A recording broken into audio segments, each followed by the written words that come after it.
উঠোন ঝাড়ু দিচ্ছি দুঃখী। আমি এখনো জানি না যে আজ কি রান্না করব, কারণ ঘরে যে রান্না করার মতো শুধু চাল ছাড়া আর কিছুই নেই রে। শুধু চাল আছে, আর কিছুই নেই? হ্যাঁ রে, তুই ঠিকই শুনেছিস, ঘরে শুধু চাল আছে। চাল দিয়ে তো ভাত রান্না করতে পারবো, কিন্তু ভাত খাবো কি দিয়ে সেটাই তো বুঝতে পারছি না, কারণ ভাত খাওয়ার মতো কোনো মাছ মাংস আমাদের ঘরে নেই। আর গরিব মানুষ, মাংস কোথায় পাবো দিদি? বাবা মাঝে মাঝে খুব কষ্ট করে কিছু মাছ কিনে আনে, কিন্তু মাংস খাওয়া তো আমাদের নাগালের বাইরে। মাংস কি আর চাইলে খেতে পারি? সে তুই ঠিক কথাই বলেছিস, মাংস আমাদের কপালে বুঝে নেই রে। শোন, আজ আমি ভাত রান্না করি, আর তুই জঙ্গলে গিয়ে কিছু শাক পাতা কুড়িয়ে নিয়ে আয়। আজ ভাতের সাথে শাক রান্না খাবো। হ্যাঁ দিদি, তুই ঠিক কথাই বলেছিস, শাক খেতে যে আমার খুবই ভালো লাগে।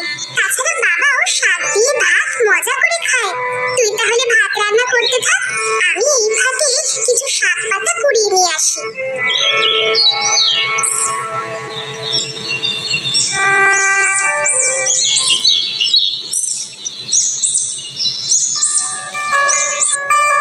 কি অবস্থা করিম, কেমন আছো? তোমার দুই মেয়ের কি অবস্থা?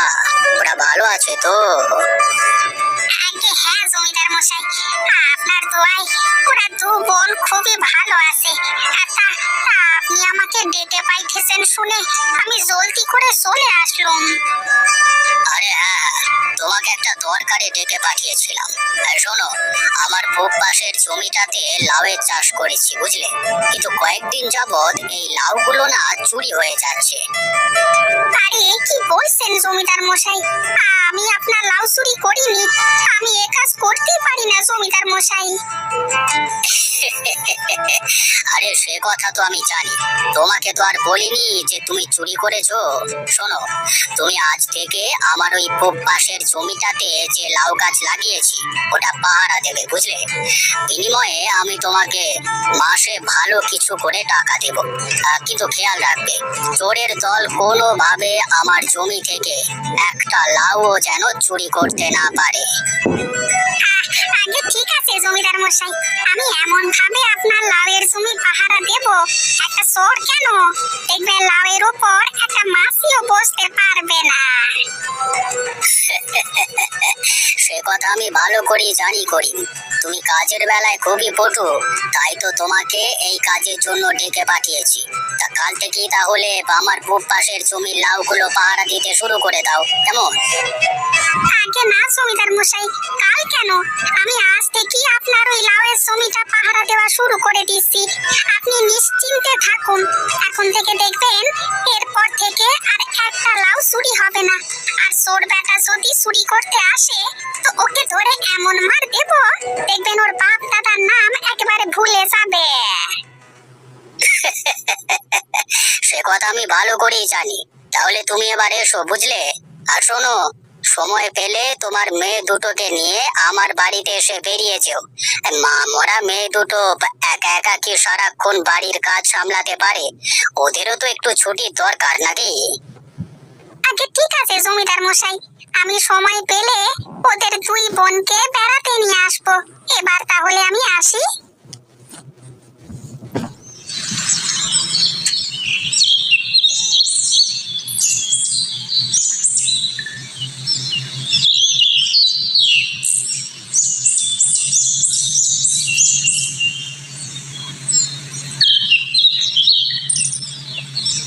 আরে বাহ, এখানে তো অনেক শাক দেখতে পাচ্ছি।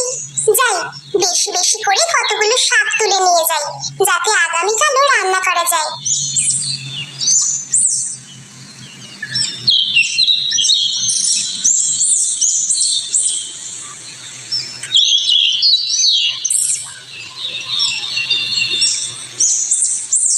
আরে এখানে ছাগলের মাংস কোথা থেকে আসলো?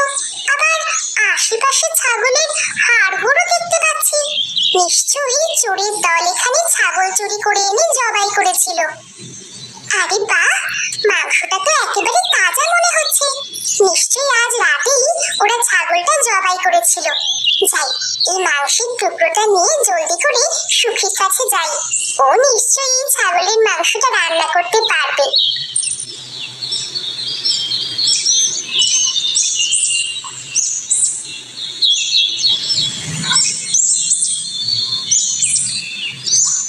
আরে দুঃখী, তোর হাতে এটা আবার কি রে? দেখে তো কোনো মাংসের টুকরো মনে হচ্ছে। তুই এই মাংসের টুকরো কোথায় পেলি রে বোন?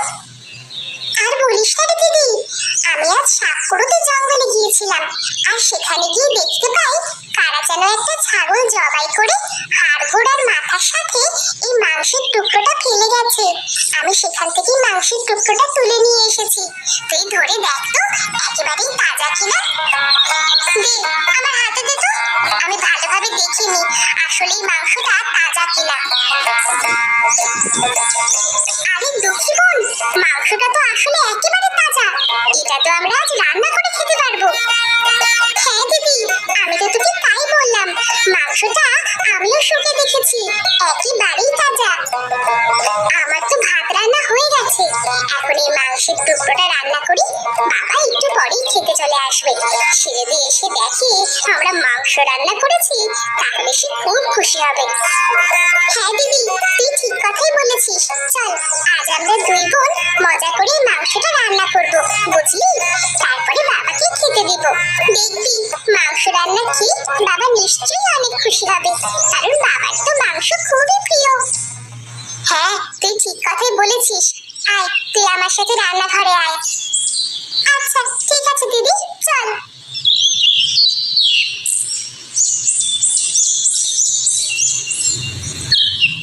আরে সেই কখন থেকে জমিটা পাহারা দিয়ে যাচ্ছি, কিন্তু কোনো চোরের তো দেখা পেলুম না।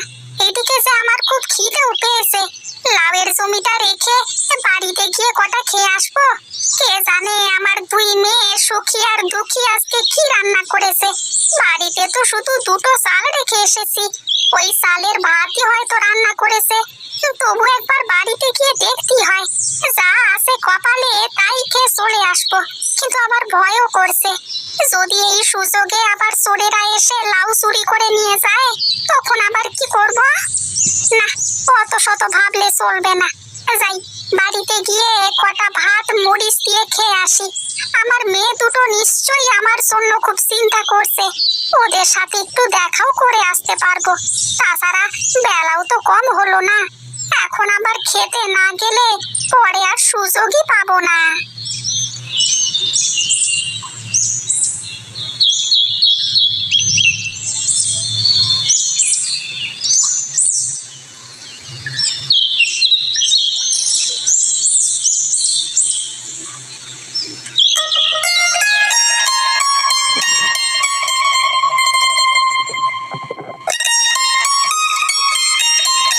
মা সুখী, দুঃখী, তোরা কোথায় গেলি?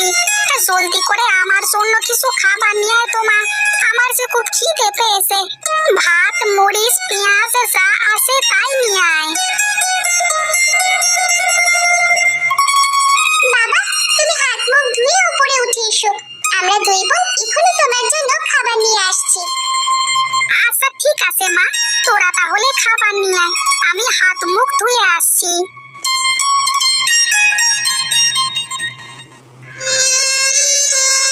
কি মা সুখী দুঃখী, তোরা মাংস কোথায় পেলি?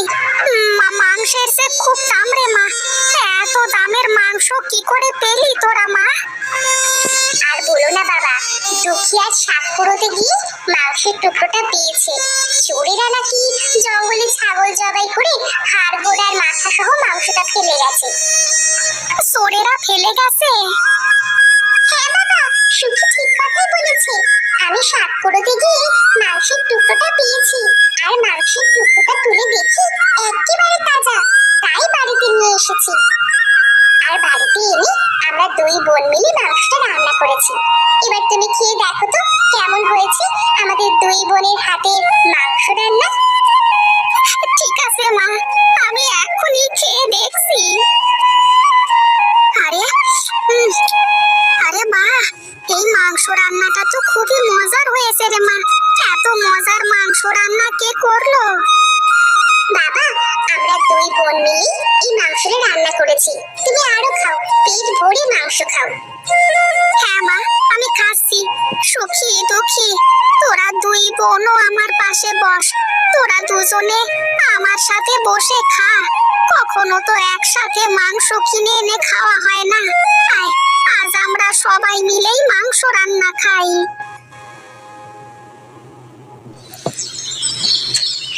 এবার তাহলে আমি কাজে গেলাম মা। তোরা দুই বোন তাহলে ঘরেই থাক। আর শোন, ওই জঙ্গলে তোরা আর কেউ যাস নে। আমি ভালো একটা কাজ পেয়েছি। দেখবি মাস শেষে বেতন পেলে তোদের জন্য আরো বেশি বেশি মাংস কিনে আনতে পারবো। এরপরে তোরা দুই বোন আমাকে ওই মাংস রান্না করে দিবি, আর আমি তোদের দুই বোনের হাতের মাংস রান্না খাবো। আচ্ছা বাবা, ঠিক আছে, তুমি অত চিন্তা করো না। এবার তাহলে তুমি কাজে যাও।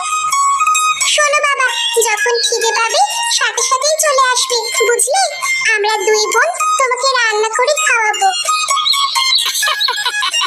ঠিক আছে মা, ঠিক আছে। তাহলে এবার আমি কাজে গেলাম।